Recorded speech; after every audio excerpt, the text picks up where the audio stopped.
Okay, so today I'm going to do another episode of my Absolutist philosophy series, and we're sort of skipping ahead from episode like 9.3 or 9.4, discussing the stigma effect and history versus human credibility, because that's such an overwhelming topic that I'll have to come back to it, right? I don't want to stop myself from doing other topics that come to mind. So let's look at the long-form postulate today, which basically is the concept and the logical razor. Again, all these from my old debate format, but this is one of the key, most important ones. In fact, I use it as one of the two defining tenets of the debate format itself, like what dictated what we did and governed what we did in that.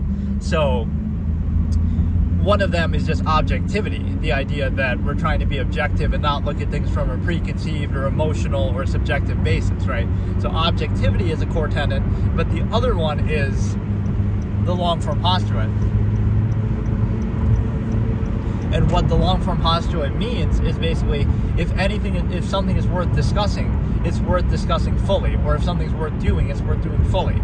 So the idea being that it prevents and counters, sometimes I could use it as an anti-fallacy, like sort of myopic short-form framing. Like, oh, we'll look at something at surface level, and we'll dismiss it, or we'll label it, and then move on. But then you realize there's nuance to everything. So if you look at it fully, deeply, all the way, you'll realize, yes, we might try to label something, we might try to fit it into a box, but that doesn't tell the whole story, right? So other similar terms that could be used for this is like stream of consciousness, like you kind of just let yourself think freely and fully, or kind of a like shower thoughts type of thing, like, oh, you go into a bit of a zone where you're thinking very fluidly and so forth, right? That can sort of be associated with this, but it's not exactly the same thing. But just, I had a few very key, interesting ways to explain it, but I can't quite remember. But it's the idea of like this endless, kind of your natural way of thinking if it wasn't inhibited or prevented by something else. So it's the natural, objective, long form to consider something fully, truly, deeply. If it's truly worth valuing, then it's worth valuing all the way. Otherwise, don't do it at all, right? There's no halfway, like, oh, let's look at everything at the surface level and on the basis and the premise that we value it, but then we sort of only react to how it's presented to us, right? You're valuing the same thing, right? So it's not telling you what to value. You're saying, okay, I value this subject or this topic or this discussion, right? Or this standard that I apply to something. So then what would you do? People typically look at it at the surface level. We'll go by the appearance of it. Oh, that looks dumb, or oh, that looks interesting. And then that's it. They stop there. They don't go further with it. They don't go all the way, right? So it's the premise that, well, if it's worth your time and effort and attention, then why don't you go all the way with it? And if it's not, then don't do it. Don't deal with it at all, right? So that this kind of, you can see that in my analytical nature of how I do everything, that this is the most true and intrinsic concept to me as a person. Like, that's the whole reason why I'm doing this debate format. That's the whole reason why I did it in the first place. That's the whole reason why I'm doing this discussion right now. Like, it doesn't come from a place of ego, the way that people sometimes frame it, like, oh, look how smart I am, or I'm trying to prove something. That's not the point of it, right? It's the natural, objective human state. And I go back to one of my claims that I said from before, is that what defines humanity? It's not emotion, which is just a rational insistence upon the self. It's not the ego. It's not, the heart or any of these things, misnomers that people have, right? Animals have hearts too. What separates a human being from an animal? What actually defines a human being? It's not the heart, it's not emotion, it's not the soul, which doesn't exist, right? It is the mind. It's the ability to think. It's the ability to be self-aware. It's the ability to self-actualize. It's the ability to think, right? That's what defines it. Not social contrivance, not personality, not anything, not stimuli, acme, half-mass hedonism, right? Not any of that. It is the mind. So it is the ability to think that we have greater than animals. That defines everything. So those other things I just mentioned actually control you and inhibit you despite your ability to think. So what you have to understand is, if what defines you is your ability to think, hey, how's it going? What defines you is your ability to think, then anything that inhibits that is directly attacking your humanity. So if we define humanity correctly, now we have a different ballgame, right? The long-form postulate engage. That's why this could lead to minimalism, where you sacrifice physical things or overextension through, relative comforts and means and things like that. It doesn't matter because you don't care about that, right? You care about what actually defines you as a human is the mind and your ability to think and be self-aware and self-actualize. So you wouldn't care as much about physical things right, like the base minimalist and absolutist interpretation here is the fact that, okay, you would have as little as possible that you need just to survive, and then everything else is about your ability to think and be uninhibited in the mind and the ability to freely think, versus what we see in society often is a half-mast state, where I call it basically human functionalism, where you sacrifice the ability to think truly, freely, objectively, inherently, whatever that leads you to. You sacrifice that for convenience or comfort, relative comforts, for money, for, you know, whatever, some functional basis. You sacrifice your mind and your ability to think, and you even create it and mold it to best serve that functionalism. So, you know, there's like this ego in that goes into it, right? Like, oh, look how good I am at my job, or look at my skills, and I'm, you know, kind of proud of that, or how much money you make. But there's a fallacy built into that. The fallacy is you're working for zero-sum self-interest. You're awake. I'm gonna wait till my mom's coming home.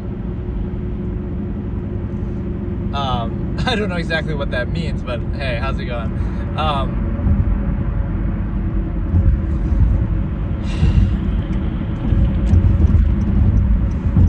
Hang on a second. But no, it's the idea, and I've written kind of short stories that demonstrate this, like where it's like this endless thing. It's this endless conversation that never ends. There's never any resolution, right? Society tries to shut down your ability to think, or you try to do it yourself. Society makes an enemy of thought. We got to drink or dumb it down with alcohol. We got to, you know, distract ourselves with sports and TV and polyfavoritism, entertainment, escapism. You know, my mom Lexi, I don't know what you're talking about exactly, but okay.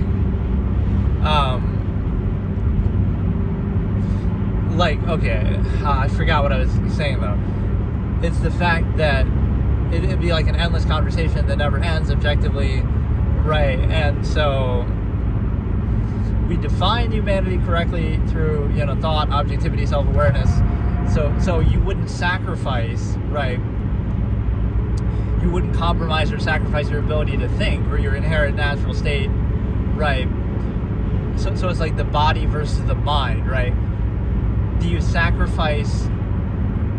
See, because the mind is objective and infinite in nature, right? You can think about anything at any time. So regardless what's happening in your physical immediate state and environment, you can think about something totally different, right? I use this analogy for some reason. I always come back to it. Like a tiger could be biting your arm, right? And you probably should think about that, but you could be thinking about the secrets of the universe, or you could be thinking about anything, what you're going to have for dinner. Maybe it's that tiger itself, that you're going to kill it and eat it. But no, you could be thinking about anything else, right? Something totally unrelated to your immediate physical state and senses. And so that shows you the mind is objective. It's not tied to or limited to your immediate physical state. So what happens is, with human functionalism, like I was talking about before, what happens is your mind is infinite and objective, right? It's not limited. It can think about anything at any time. So your mind cannot be reduced or specified to you. You can think about anything, everything, infinitely, right? Ideas are not specified or personalized, even though we always try to do that, right? Anybody can think or observe or consider any idea, every idea in existence. So it's a fallacy of labeling, like you think or say one thing and you're labeled and defined by that. Myopic marginalization, I call it. But you could think the exact opposite thing 5 seconds later. So, right, it's not defining to you or limiting to you. Don't define the idea by the person or the person by the idea. Anybody can think anything at any time, and so you don't have ownership of an idea, right? We can give credit if, like, oh, you're the first one to come up with something, but or like the amount that people think in a functional basis, they don't think the same way about the measure. They think about it in the means, like how do we best achieve this zero-sum end that we're trying to achieve, but they don't think about it in the measure as to why we're actually doing it or why we need it. Facts, I was just talking about this today. Hang on one second, sorry, it's a little hard to read that sometimes when I'm driving here. I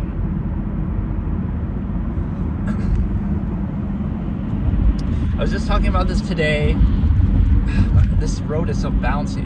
Many people haven't heard their own thoughts in a while. Too many distractions. Yeah, good point. And that's why the inner monologue, or the idea of like thinking about everything all the time, it might seem daunting and overwhelming, but we shouldn't fear that, right? It's like blaming the eyes for what you see. Like, oh, you overthink, but you should be able to think as much as you want if what you're doing or experiencing is a sound process. So the fact that society requires us not to think is not a fault of our own, like, oh, you think too much, or what you're thinking is wrong. It's more an indictment of society that, oh, that's some lacking, that maybe there's some flaw that requires us not to think about it, so maybe it's revealing some issue. So it's like blaming your eyes for what you see, blaming your mind for what you observe. Like, it's not thinking that's the problem, right? There must be something that it reflects, however you define it, or whatever your standard is that you're using. That can be subjective, like how you apply it, like, right? So it's not saying what you should think, but it's more just that you should think. You shouldn't be stopped from thinking.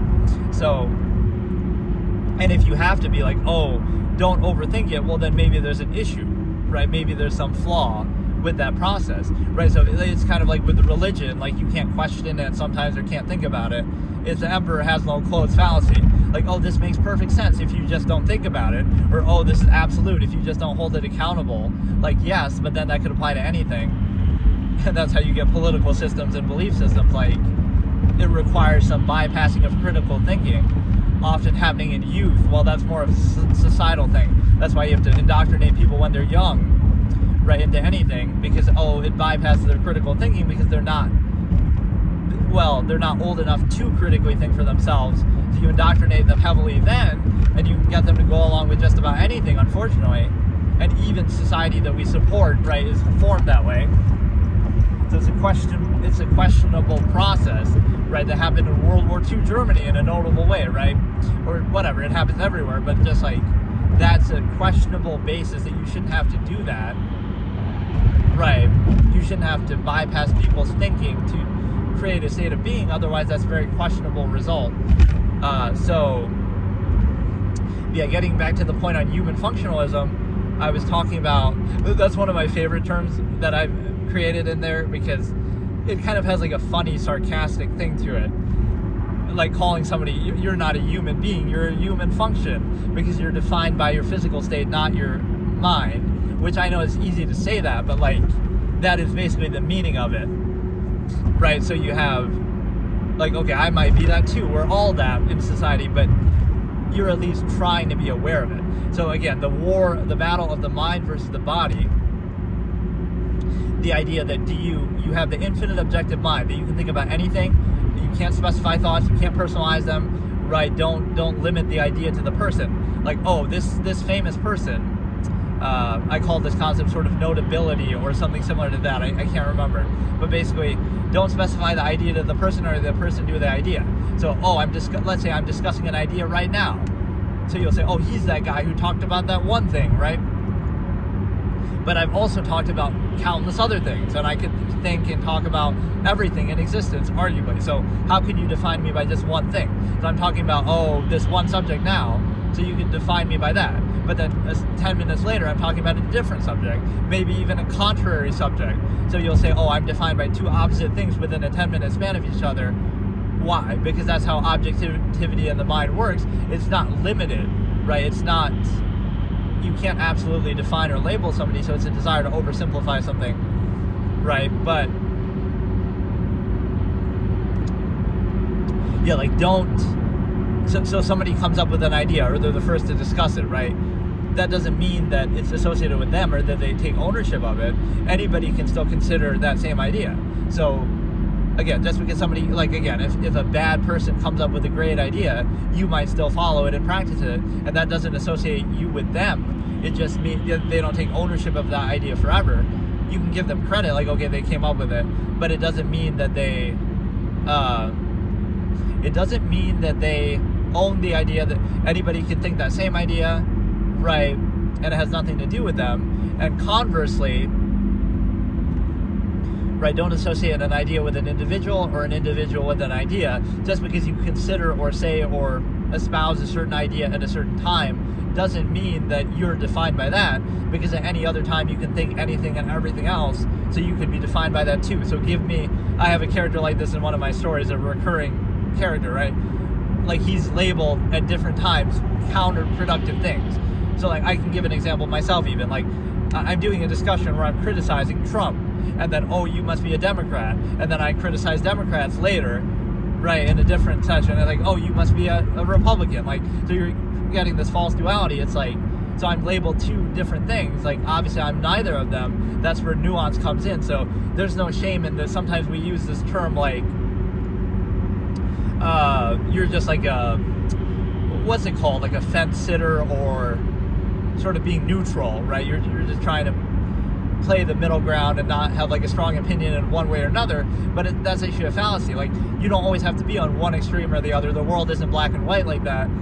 So nuance is sometimes feared because, oh, you can't easily label it, or people unwillingness to be puzzled, an absurdist concept. Like, you want like a simple, easy, false certainty answer and label for everything and put everybody in a box. You don't want to think about it too deeply because that might make you question your own views on something. So like,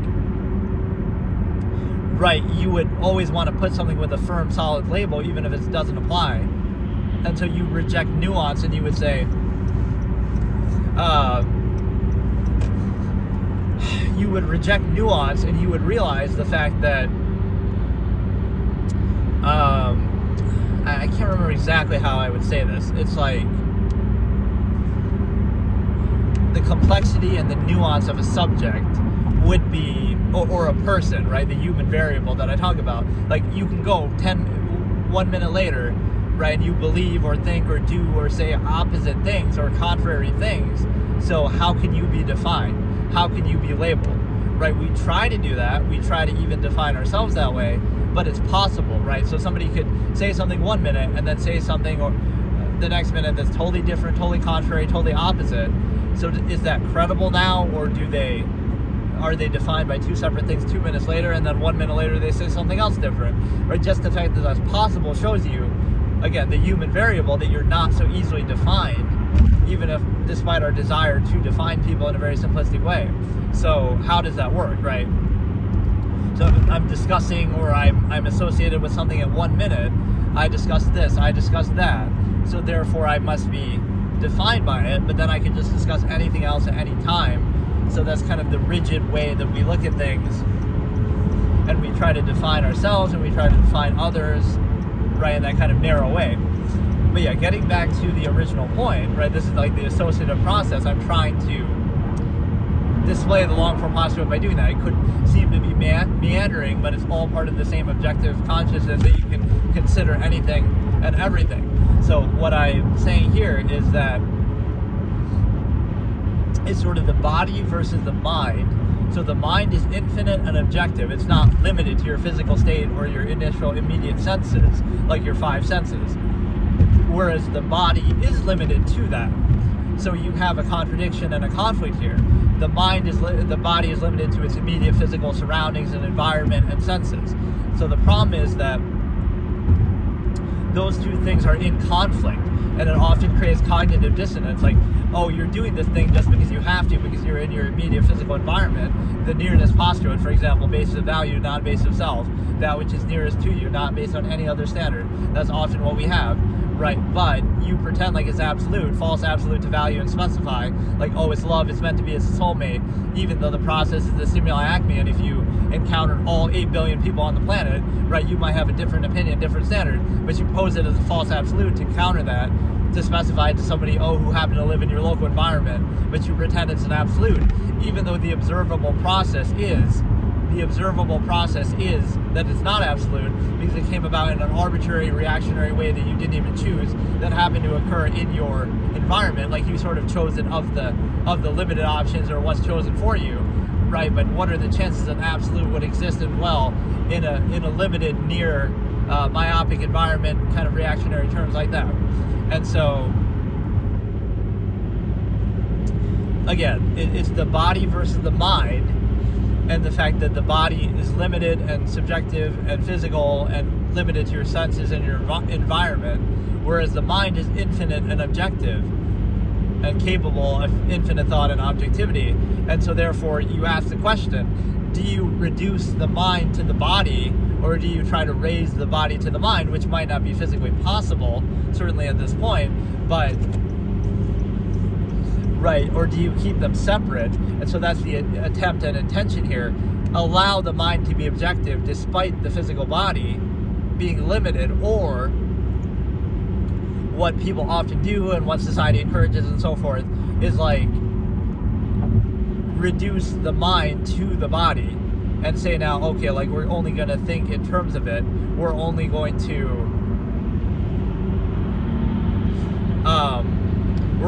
to think in terms of it, and like everything we think is somehow like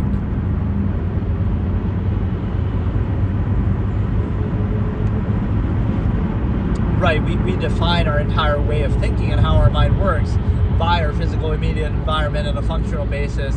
And so everything we think and identify with is something necessary or related to our physical state. So like, oh, you love your country or you love your town. What are the chances you love that because you happen to live there, even if you didn't choose it? Like, obviously, it's a reactionary basis, right? Often something you didn't even choose, so you'll treat it as an absolute despite the fact that you didn't choose it, right? Just because that's your immediate environment. There's one thing to value that, like, okay, you have to value it because you live there and you get it, but it's another thing to pose it as an absolute or to act like that's your choice or defining or something you desire or has some special value. You realize that special value is arbitrary because if you live somewhere else, you would value that. Like, it's not a real basis or standard.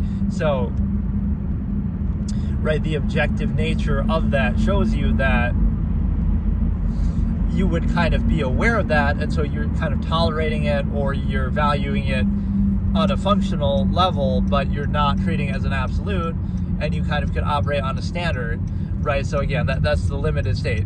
Can you be aware of that? And that's sort of the definition in a way of cognitive dissonance. Like, you're doing it because you have to do it, or it's, settled for something, but you know that there's no standard that would actually point to your exact state. So this is an expression I always had, right? There's no logical standard or consistent basis or criteria that would lead to the exact society that we have now, or that would lead to the exact state that you live in your life. You could not explain it with a set of standards or a standard. You could not do it. It's ultimately arbitrary, reactionary, non-choice, indoctrination, bypassing critical thinking, right? It's not by answering a question or posing a standard. It's by bypassing it, right? By distracting you or bypassing your critical thinking done by force, right? Like past generations, we just conquered the land and now we act like this is, again, it's not specific. It's like things happen in a reactionary, arbitrary way, not based on some, again, like things are the way they are because they're meant to be is one of my most commonly used expressions, is a fallacy, right? Things are the way they are because, somebody took it by force that we would now condemn in hindsight, but yet we still live along those terms as a result. And so you definitely understand the meaning of that. I'm also talking a little bit quicker in this point to demonstrate how the long form postulate works, like how overwhelming and how it can be like this. So just an endless flow of thoughts and just endless objective consideration of reality.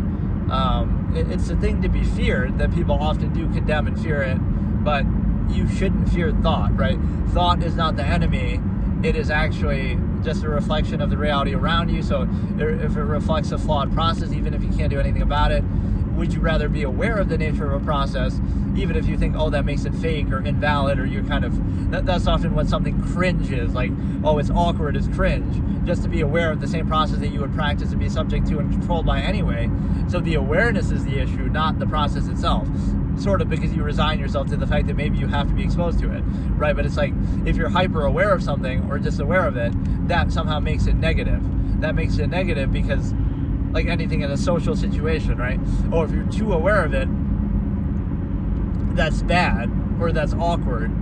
So the solution is don't be aware of it and use social contrivance as like an anti-thought, as I call it, right? Social contrivance, like interaction, is reducing the mind, again, the infinite objective mind, to a lowest common denominator, subjective, kind of narrow, initial, limited, myopic thing. So social contrivance almost counters thought. You would think objectively about something, but now because you're talking, you focus on that instead, and you kind of counter thought and overcompensate for a flawed process that you otherwise would think about and observe. A good way to test this is, like, be really quiet and pose. I can show this as a social experiment. Somebody's really quiet, versus somebody talking constantly. The person who's quiet might be perceived as dumb, or literally, that's what the word dumb means, like not talking, but either perceived as dumb or perceived as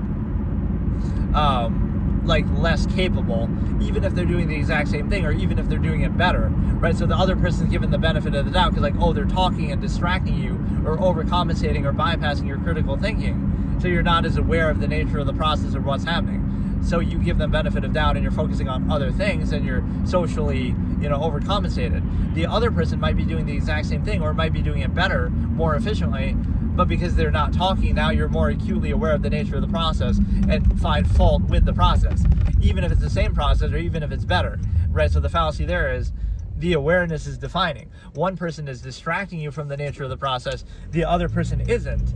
So it's the same process, but you take fault with the person, not the process, because they're making you aware of it. So the fault is the awareness, not the actual process itself, right? So again, that's where social contrivance serves as anti-thought, to directly counter thought. But you also have, on the same basis, the fact that there's like another good way to show that, or to test that, is the fact that social contrivance is there.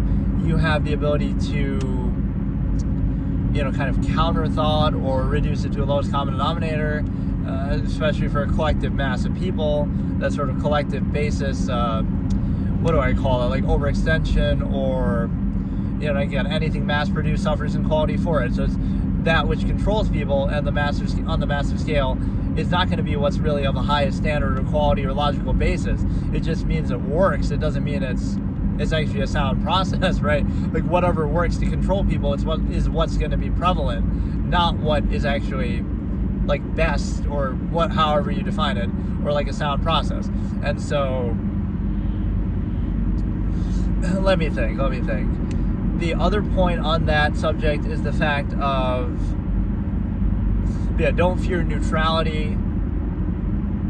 And there was something else I was about to say and I kind of forgot. See, this is what can happen with the long-form postulate. It's just this endless consideration and endless thought.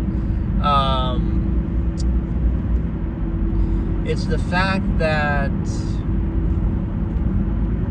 I don't know, just an arbitrary basis of social contrivance, like whoever's loudest is somehow credible, or whoever's, says something first is somehow credible. Oh yeah, it would counter this kind of thing, like labels on the surface level.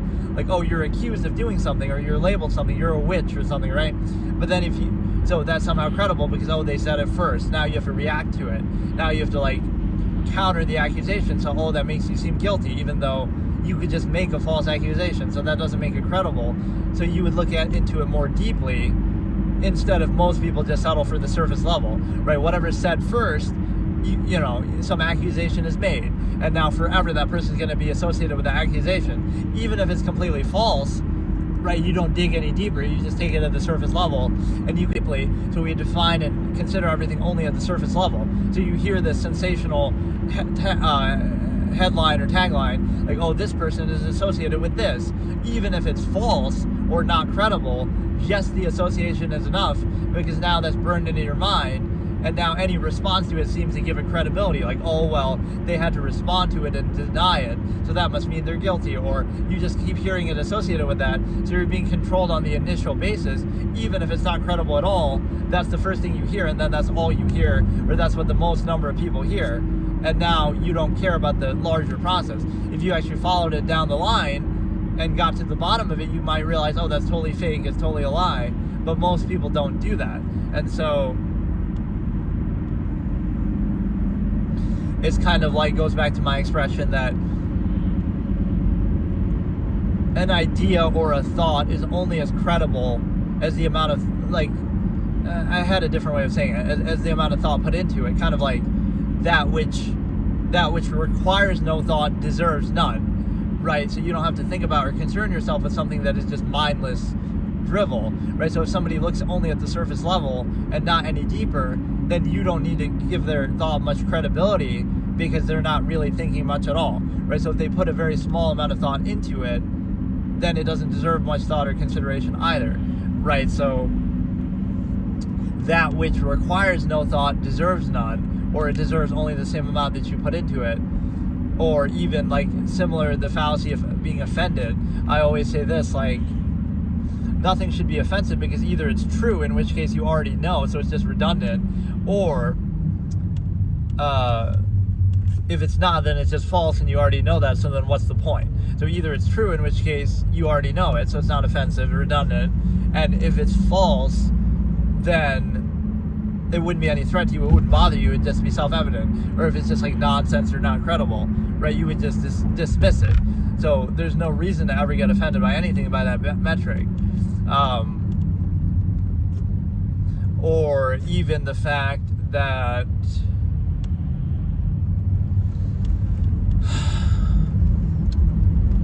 there's a lot of these similar concepts that I talked about, so it kind of deserves to be in the same breath here. The fact that, let me think.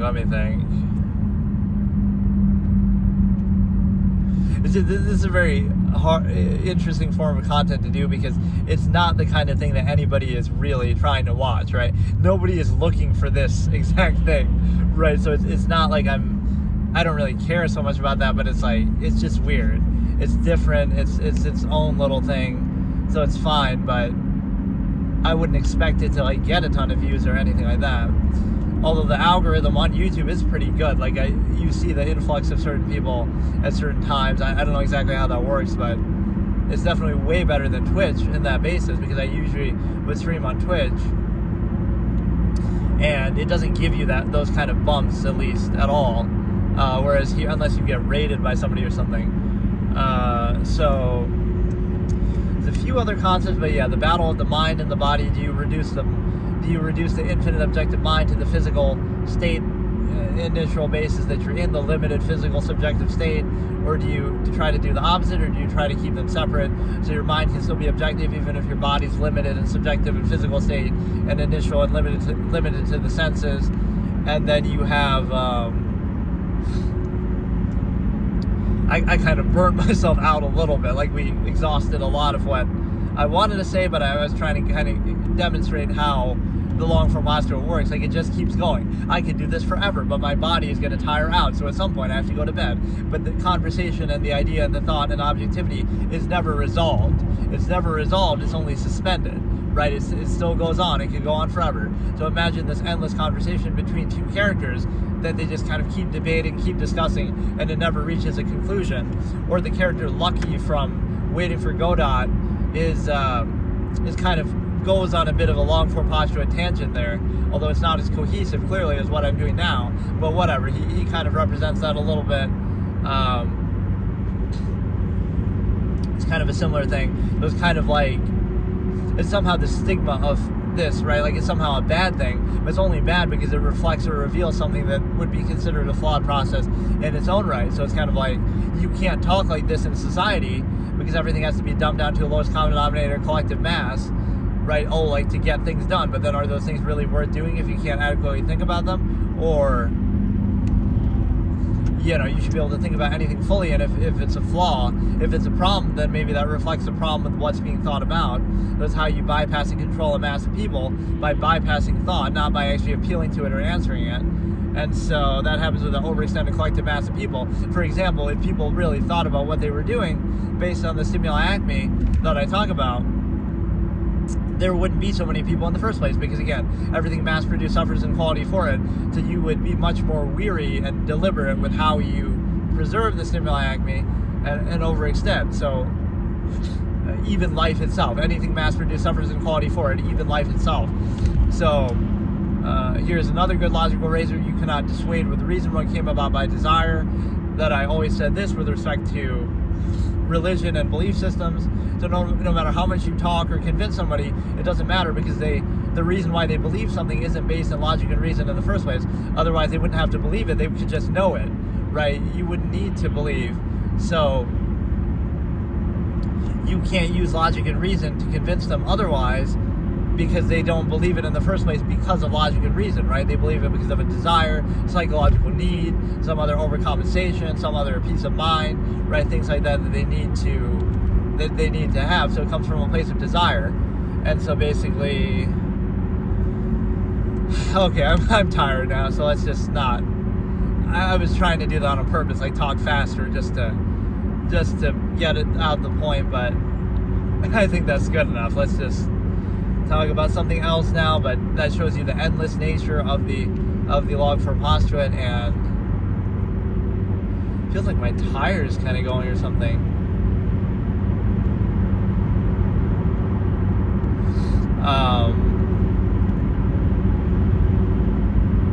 But yeah, let's just relax now. That's a good enough take here of what we were trying to say. But again, the Longform postulate is defined as something that allows you to,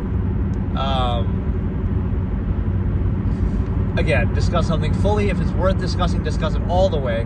So it would counter certain labels like that. Like, you just kind of are having a discussion, and then somebody says something, and then you say, oh, you're just a blank. You're just an insert label here to try to discredit them and end the conversation. But then you can do that to anybody at any time. You can do that to yourself, right? So it doesn't get anywhere. So you're just trying to reinforce your worldview and kind of insist upon it. Because what labeling does is fallacious, because you'll label somebody something that you already have a bias against, right? Because, oh, you're the other label or some other label, right, contrary to it. So you'll say, oh, you're a blank, right? You're a Democrat, you're a Republican, whatever the label is.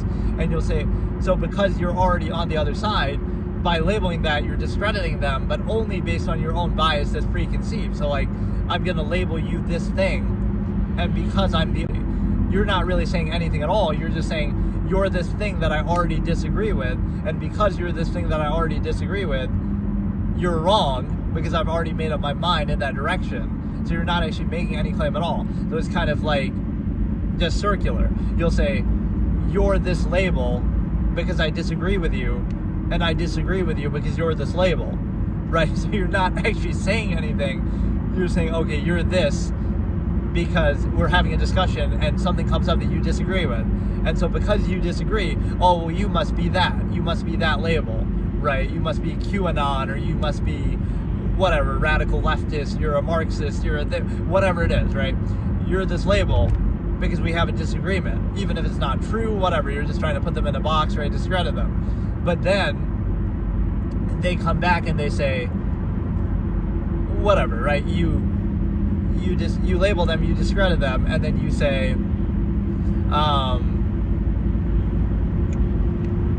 well, whether the label applies or not is not really relevant to this discussion, but it's too oversimplified, right? Like, you're kind of, you'll say, okay, even if the label's accurate, so what, right? Like, you could be labeled something too. They might fit into that box, but you can't define the part by the whole or the whole by the part. So they might agree with certain things that would be aligned with that group or that side, but they might not agree with everything. So you can't define a group by its lowest common denominator. Like, any group of people is going to have one bad actor that could discredit them all. Like, oh, you're part of that group that the one guy was a crazy killer, but you can do that with any group. So you can't define the group by the worst person in it, and you also can't define the individual by a group that they're associated with, because yes, you might agree with certain things, but you don't agree with everything, and you have your own, mind that you still think for yourself. So yes, you might be generally ideologically aligned with a certain group, but that doesn't mean that you agree with everything that they do blindly, right? That's not true. You might agree with certain things, you might disagree with other certain things, so you would reject that whole labeling basis. But the other side of this is the fact that, okay, if you label something, or you label somebody in a discussion, right? You have a disagreement, and then you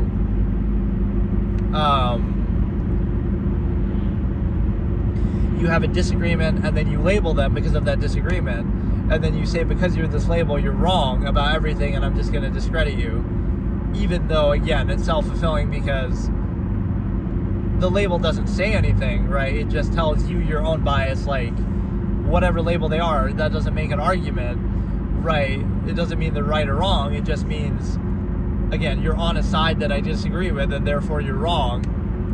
So again, I disagree with you, so you must be this label, and since you're this label, I disagree with you, right? So it doesn't actually have any base or value. So again, I would just reject labels on that basis. And like even some of the labels that I use, if you consider them that like, oh, I'm an absolutist philosopher, but not the kind that's defined by other people and some other pre-existing thing. It's my own thing that I created myself, but it's not really defined in the same way, because again, it's about objectivity and it's about not, kind of rejecting those things. So why is it called absolutist? Because there are no absolutes, right? So it emphasizes human potential and human ability in the absence of absolutes, right? Like, oh, there is no God. There is no God, there are no absolutes, so now we have to emphasize human ability and human action and everything like that it comes down to, instead of deferring to those things to be in a powerless state, to say, well, God's going to take care of it, or we'll just pray and defer to God. That's just like an ode to powerlessness. You're going to say, well, I'm just powerless and I'm just going to, wait for God to do something or hope and pray. It kind of makes people weak and reliant and deferential and kind of puts them in a lesser state. And so, right, that's one aspect. And this is a pretty good discussion, but it's very exhausting, right? This topic is very, very long-winded, as the name would even suggest. So it doesn't really fit in the category as well as some of the other ones. But yeah, I still have to finish that. Speaking of long-winded categories, I still have to finish that episode 9. That was the stigma effect, which is ridiculously long, right? Where I comically have to put it into episode 9, episode 9.1, episode 9.2, we go all the way to episode 9.9. So we had to skip it for now, right? We leave it on hold. We got to episode 9.3 or 4, I can't even remember. And so now we'd have to continue that later. But yeah, these are good discussions. And again, a lot of it's me kind of revisiting stuff that I said in the past in my old debate format or over the years. But it doesn't really matter because I'm not so well known that people would know really what I'm talking about. So I kind of have to do it fresh. But now I do have it saved for all time, because that's what I'm trying to do with this channel. It's like, okay, I'll take it a bit more seriously and actually save these things now, upload them, or the lives are already uploaded, but I'll make a point to do that, so I don't have to. It's kind of annoying because I shouldn't have to explain something again that I've already explained in great detail in the past, but I kind of do have to do it because I didn't save it or really chronicle it anywhere. So it's kind of up to me to redo that. That's why I call it, right, recreation is one of my formats in this, where I try to revisit and do that, discuss old concepts that I've discussed before in great length and detail. I guess the one thing it gives me, though, is it makes it easier, since I'm referring back to something I've already said before and come up with this idea in the past and, done it. I'm doing this all unscripted. I'm just doing it off the top of my head and from memory and stuff that I've thought about and talked about over the years. And so I kind of have that to draw upon at any time.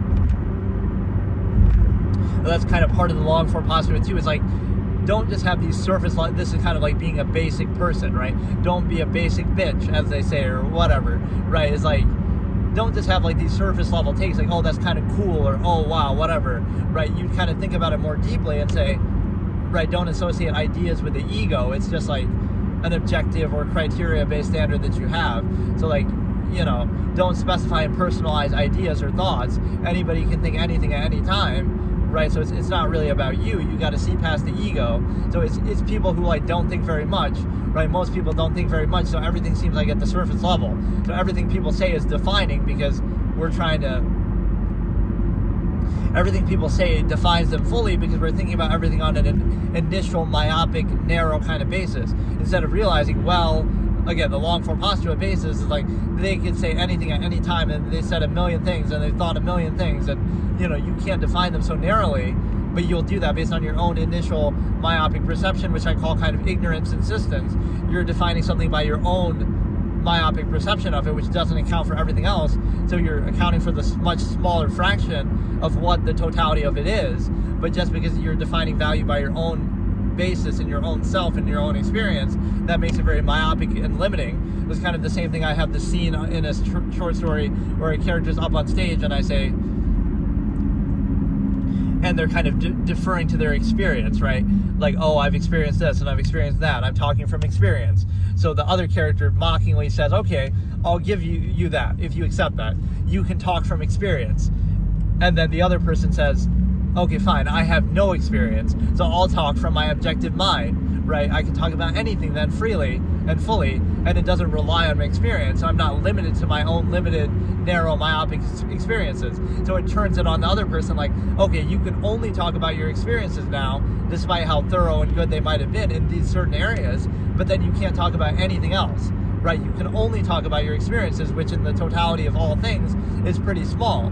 But you want to take pride in that and use that as credibility, okay, fine. But then you're only credible in those areas. Whereas the other one is not limited. They're not leaning on their ego and personal experience. So now they say, now I can discuss freely and fully and not from a place of personal experience anything and everything and all of existence and all of reality and all of history, right? I'm being objective now. So it's the surface level that defines things that way, that says people who don't think very much, so now everything's defined at the surface level and on an initial basis, like everything everybody says is personalized and specified and defining, and everything everybody thinks or is associated with is absolute, right? And we label them and we define them that way. That doesn't work if you consider things a little more deeply, like, well, what about what they said the rest of their life and everything else they've ever said and done and thought, right? We ignore all that because, oh, we weren't there to see it. So we somehow define it more valuable just because we're, of our own myopic perception, which is kind of insisting upon our own ignorance, not a very credible basis. And so, what else do we have here? The fact that it's an interesting time that I'm choosing to do this again, because when I had done it at first, it was just a different kind of culture and environment with content creation where, I don't know, it's just things have changed so much, but it just feels kind of, maybe I shouldn't have done that, right? Like I should have kept it going then. It might have made more sense and been better. Now it's kind of like I'm just, I don't know, it was just different, right? People wouldn't do stuff like this then, whereas now people still don't do stuff exactly like this, but whatever, like the just chatting kind of thing and commentary and stuff, but I don't know what it was. It was more like, oh, people would do more just playing games or like more specific kind of stuff. Now the IRL stuff has kind of boomed and taken off, but yeah, what else can I talk about here? Just a couple baseline fallacies, again, labeling things, like the surface level of thought, like you don't really think. You kind of just react, right? You're kind of just, whatever's in front of you, you're just reacting to it, and you somehow don't have that self-awareness or inner monologue, right? So everything is like defining on the surface level. You're not aware of the larger process. It's the initial basis versus the larger process that I always talk about. So the larger process is you'd be aware of like, oh, this is just part of some psychological tendency or trend, or like, oh, I'm only being shown this because that's just what they want me to see. So I'm not gonna, whatever, it could be media, could be something else. So like they're only showing me what they want me to see. So I'm gonna be self-aware and say, well, I'll take it with a grain of salt instead of just taking it at face value and absolute.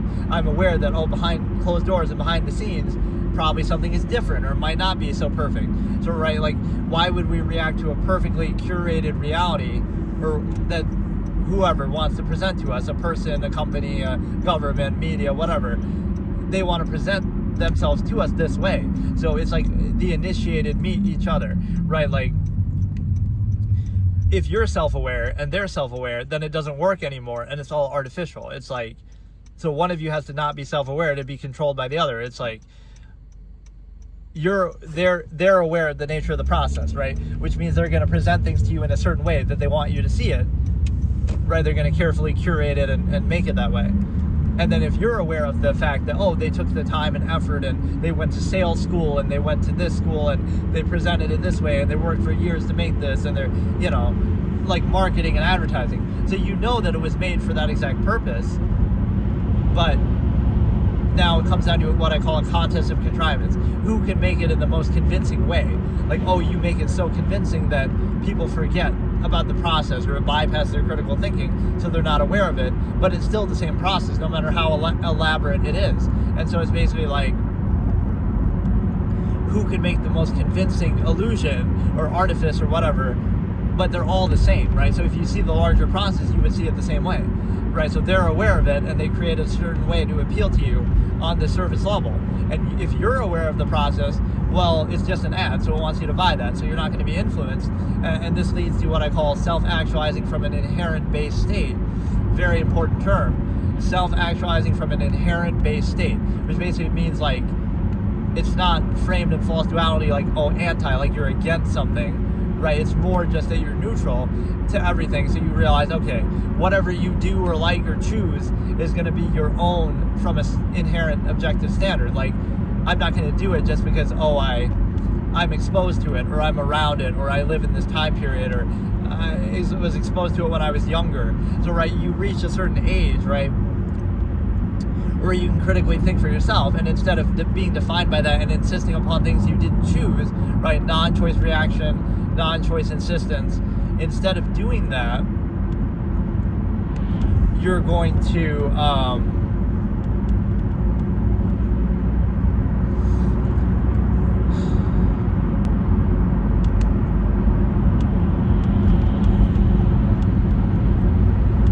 instead of doing that, you're going to, like, you get to a certain age and you say, okay, the reason why I like this sport or this game, or, you know, sports in general or games in general, because when I was younger I was exposed to it. This is a very hard concept for people to get, but like, whether it be something positive or negative, everything that you like, you only like it because you were exposed to it when you were younger. So if you were exposed to something else, you would like that instead, or if you weren't exposed to it, you wouldn't like it. So you might think it's your choice and you enjoy it, but why you specifically enjoy that as opposed to something else, like why exactly that sport or that game or that hobby, right?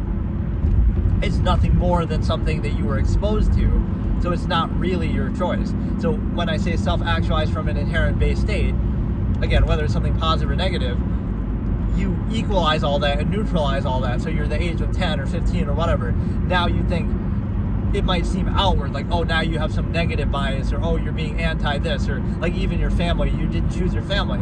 So now you self-actualize and you think, let me return to a neutral, objective state. Pretend like you're being born for the first time again, but now you can think for yourself at the age of 10, 15, whatever you want to call it. Now you decide, okay, I have this standard. I value things on this basis for this reason. And so now let me try to be consistent with that.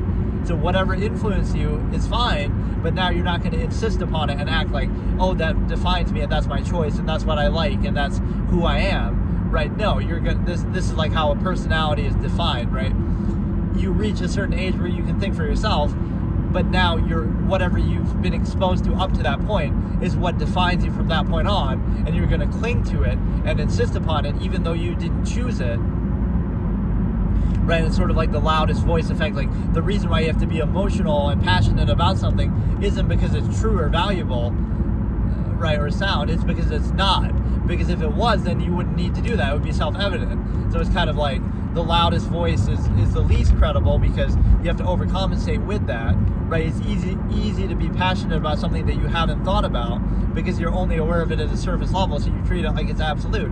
Whereas if you did think about it more and were more aware of it and knowledgeable about it, you would realize its flaws too, and realize it's just like everything else, right? That has its ups and downs, but it's not absolute, right? So that's why like a loud mob of people who just insist upon something is not very credible.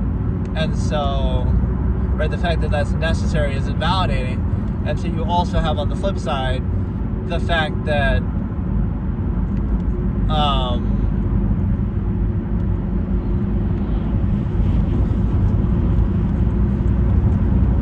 you have the simple fact that I almost need like this thing that kind of gives me like a vocal, or like a written text to, like speech to text, just to like see what I just said last, because it's sometimes a little hard to keep track when we're going in so many different subjects. So I can just look back and say, okay, that's what I just said. It's like the opposite of a script. Like, I'm making a script in my mind as I'm going, but like then I gotta refer back because I sometimes forget what I was just saying. It's just a lot to take in when you're doing this, but so what I was saying was the fact that it's a credibility check, and it's also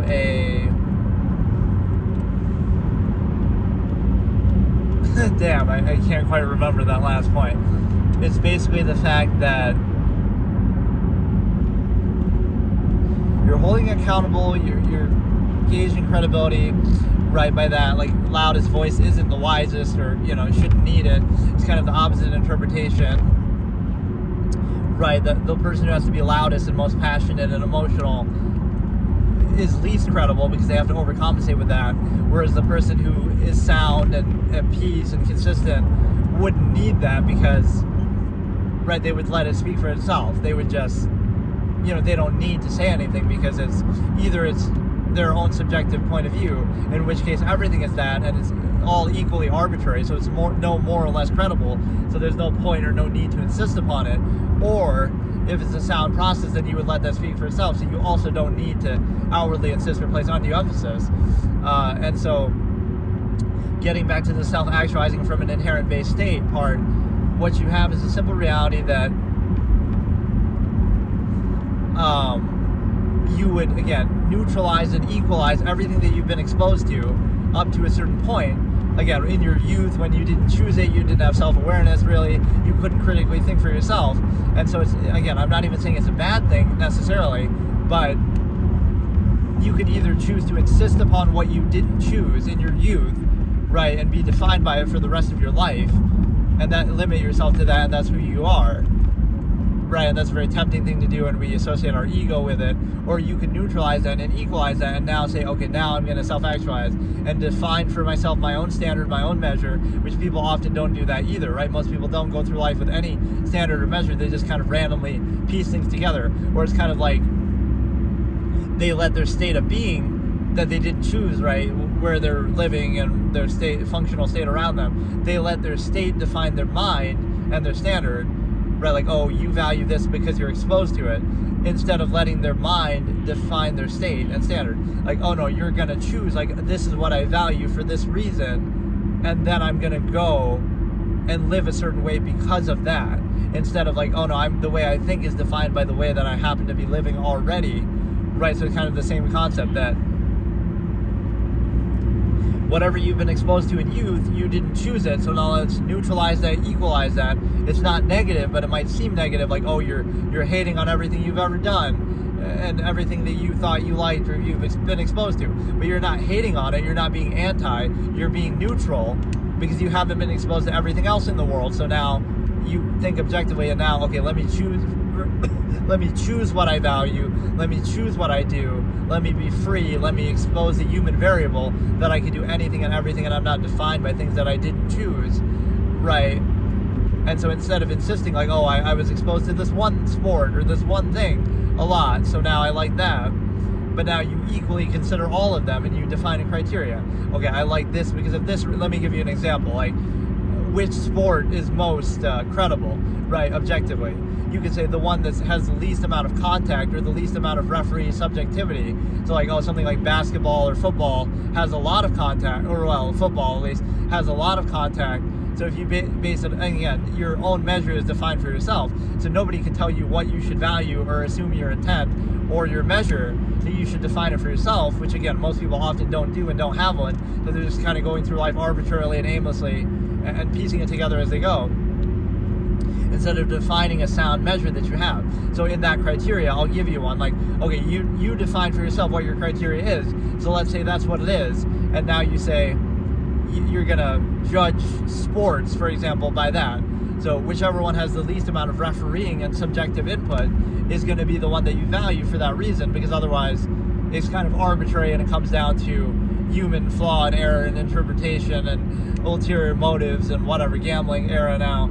Like, so you would say like tennis is one of the better ones or something, maybe baseball or something, where there's like not a ton of contact or no contact, right? So now everything is very objective and measurable versus like football or basketball where it's not, right? So based on that criteria that you define for yourself, you overcome the non-choice reaction of, oh, in your youth you were exposed to football and so therefore you like that, you grew up with it, your brother played it, whatever, your parents liked it and exposed you to it. Now you're old enough to think for yourself, and now you seem like, oh, what do you have against it now? It's not that you have something against it, it's that now you objectively thought for yourself you define your own measure and standard, and now based on that, you come to a different conclusion that, okay, I'm going to be objective and now think for myself and choose for myself, what do I really like, right? And now you decide, okay, maybe you like tennis more, maybe you like something else more, right? So that's a fairly innocuous example, but that's the same idea of society as a whole. Like, you're exposed to a lot of things, so do you let, in your youth, that you don't choose, right, that you don't have control over, so now do you let that define you for the rest of your life and limit you, or do you decide to define it for yourself, right? So that's the term that I always use, very, very important term, self-actualize from an inherent base state, which means go back to the beginning when you're old enough to think for yourself and pretend like, okay, now I'm born for the first time or whatever, and now I'm going to choose for myself what I value, instead of, again, just insisting upon what you were exposed to and didn't choose. And also on that basis, you have like, again, this equalizing, neutralizing basis of don't value stuff just because you were exposed to it or preconceived, right? Come in with actual standard criteria, measure, as I call it. And again, that's subjective. You can't assume somebody's intent and tell them what that measure is going to be, but you should at least define one. Otherwise, it's not credible. Then you're just arbitrarily, randomly doing stuff, or you'll hold like some basic pretense or do it kind of reactively, but you're just kind of going along with what you're exposed to, just because you have been exposed to it, right? So that's kind of arbitrary, interchangeable. So then if you had just been exposed to something else, you would value that. So you realize that has no credibility, it's arbitrary. At least if you pose your own measure, you can still say it's subjective, but it's, at least you can be consistent and hold that accountable, which may be hard to do, but that's better than just being arbitrary and reactionary. So that's what most people would realize in doing this, which is a hard, objective thing to come to terms with. Most of what you value and like, if you trace it back, you didn't choose it, right? So it wasn't within your control, right? Oh, you're a chess player now as you've grown up, but the only reason why you became one is because your parents exposed you to it and pressured you, or whatever. So if they hadn't done that, you wouldn't be one. Or if they had exposed you to something else, you would be that. So like, you know, it's tough to face that, but everything that you value and everything that you're defined by, everything positive and negative, right? Again, as I always say, everything is a process. So you're either aware of it and you can be in control of it or counteract it, or you're not aware of it and you're controlled by it. So either way, it's still a process. The process is still present, but either you're aware of it and you can counteract it or control it and decide for yourself, or you can be ignorant to it, not aware of it, pretend like there isn't one, and then now you're controlled by it fully, right, and helpless before it. So that's something you ought to be weary about. And specifically, I say that now because what I'm talking about is the fact that like that process in your youth, right? You have certain biases and preconceived notions and just like, you know, whatever your beliefs and views are and how you see things.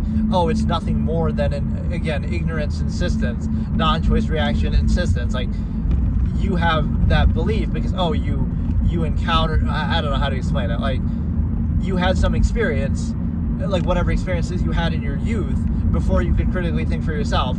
Now you define everything by those. So like, again, this is how prejudices and things come to be to some extent.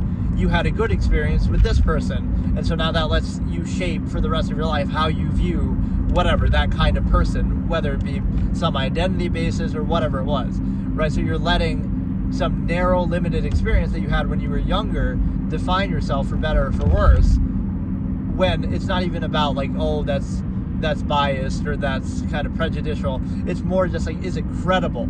It's not credible because you didn't experience everything in the world, right? You didn't meet all 8 billion people, so it's just not credible. It's not even like some moralizing, gratifying position. It's like you experience, you know, your limited experience, which we all have a limited experience because we're not gods and omnipotent and we don't experience everything in the world. So it's very myopic, it's very limited. So we shouldn't take that too seriously. We should take it with a grain of salt. Like, okay, that happened to be what you experienced, but now is it really that credible, or should I look past that to the objective reality and all the variables and all the things I didn't experience, right? But you're giving it some special credibility. It's like when people say, oh, I've heard of that, or I haven't heard of that. So now you're letting that, well, you haven't heard of the majority of things in existence, or you haven't experienced the majority of things in the world, and you don't know everything that there is. So you're defining value by your own ignorance, like saying, if you've heard of something, it's more valuable. If you haven't heard of something, it's less valuable. So the majority of existence is less valuable just because you haven't experienced it. And by that basis, if you followed that logic, you would never experience it. You would never experience it because you would limit yourself to only things that you're familiar with, right? So it's a self-fulfilling fallacy. Like, I haven't heard of that, or I'm not familiar with that, or that thing's not popular and well-known, so I'm not going to try it. But if everyone did that, then nobody would ever try it, right? So, and whatever you're familiar with, again, you didn't choose. You've been exposed to it by the media or something else. Those kind of like, right, think about the popularity fallacy. Something's not popular, so you don't want to be the first one to try it, so that nobody will ever try it, and then it would never become popular. So if you did that with everything, then nothing would ever grow, right? Somebody has to eventually do that. So you let sort of this preconceived media basis and all that define it. Like, well, it's like you can create consent this way, right? Manufacturing consent by Noam Chomsky, even though I don't think that's exactly what he's talking about there, but whatever. I'll use that term. Pretend, and this is what maybe dictatorships and stuff do, pretend that something is popular even if it's not, right? So like, oh, if my stream had 1 million viewers right now, even if they were all bots and fake, right, then people would come in and be more likely to engage and be credible and watch it. So it could be the exact same thing that I'm doing, but if you create the illusion and the appearance of popularity, people will value it for that reason alone. It's like, oh, North Korea or some China might do that. Oh, we'll have this media page and it has like 1 million likes and all these bot comments or something like that. So now people will think more of it just because it has that, even if they're all fake, right? Just by creating the appearance of popularity that, oh, that makes it somehow better or credible. And the same thing happens with like the opposite, right? Like if something is unknown and unpopular, people won't value it, right? Even so, you're not using a standard, right? You're just going in like something's popular, Taylor Swift is better than some unknown artist, right? Because of the popularity or something like that, right? It doesn't make you credible just because you're more exposed. You could argue it's like social Darwinism, but then there's too many other forces at work there. First of all, that doesn't make it objective, but there's like a lowest common denominator. There's like an exposure fallacy. There's all kind of other things that factor into it. So yeah, this was a very good, long, wide-ranging discussion, and I'm actually quite exhausted by it in a way that I haven't been by most of these episodes. But I was just like talking so much faster, right? Because I was really trying to show you like how wide-ranging it can be. Like you discuss a topic, right, and you get to the bottom of it. You don't just go surface level with it. You go deep with it. You go all the way. You go fully, endless consideration, objective consideration. So within this framing, we discuss every other topic in the format too, in the debate format, or this is the very reason why it exists, because you don't want just the surface level, right? And what the surface level often does is what? It reinforces your own worldview, right? So you're looking at something, but you're not looking at it objectively. You have an impure perspective, and that impure perspective refers to the fact that you're looking at something just to try to reinforce your own worldview rather than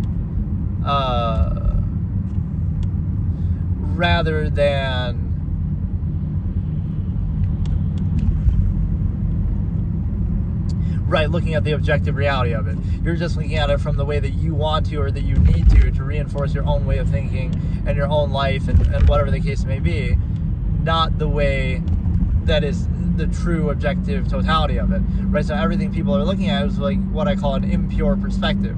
You're only going into it with a preconceived notion, and you're trying to frame it and see it in a way that you need to see to reinforce your worldview, so you'll never see anything fully and objectively. Because if you did, then I always say like objectivity isn't useful.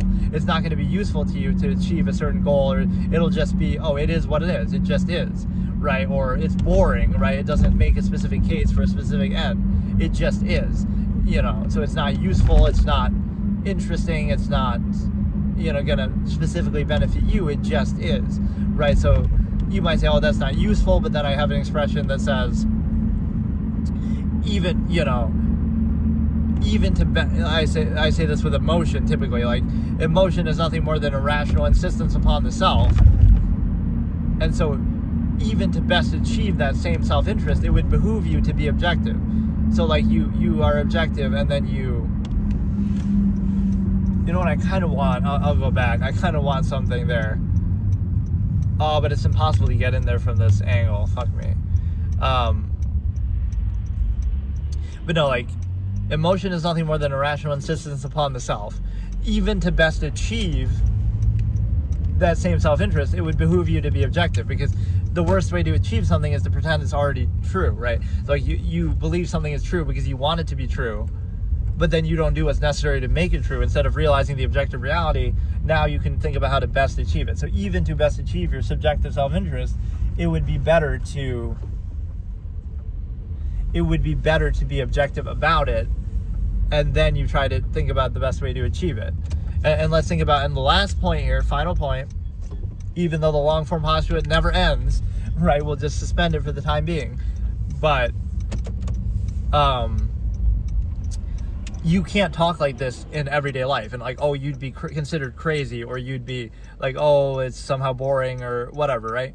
Or like egotistical, even though it doesn't have to be anything like that. But you can do it here, like, okay, I'm doing it on my own stream or my own channel, or doing it in a video, right? Like, even though, oh, it's like you're talking to yourself, and that could be weird, and I often am talking to myself because nobody's in my channel. There's a couple people now, and again, the YouTube algorithm has been pretty good here. But my point that I'm making is the fact that what do you call it? It's the fact that, that it's necessary. Like, oh, in order for society to work, you have to not think, and you have to be in a dumbed down, lowest common denominator state, right? So like, that might seem necessary or useful, but there is a question to be posed, right? That like, why should that be? Like, there's nothing harmful about what I'm doing. Right, like it could lead to, oh, somebody might think something that then causes them to do something bad, but they could do that anyway. Like, so you're saying you shouldn't think, because sometimes people might think the wrong way and do something bad because of it, or it might not be sustainable for this contrived society. But like, you should be able to think, right? Don't blame thinking is not the enemy. And so finally, you understand that, right? You shouldn't need to be dumbed down to a certain lowest common denominator to value something. And you shouldn't have to condemn thought, because it's, again, using my harm-help basis, it doesn't harm anything in and of itself, right? So don't try to scapegoat thinking as the enemy.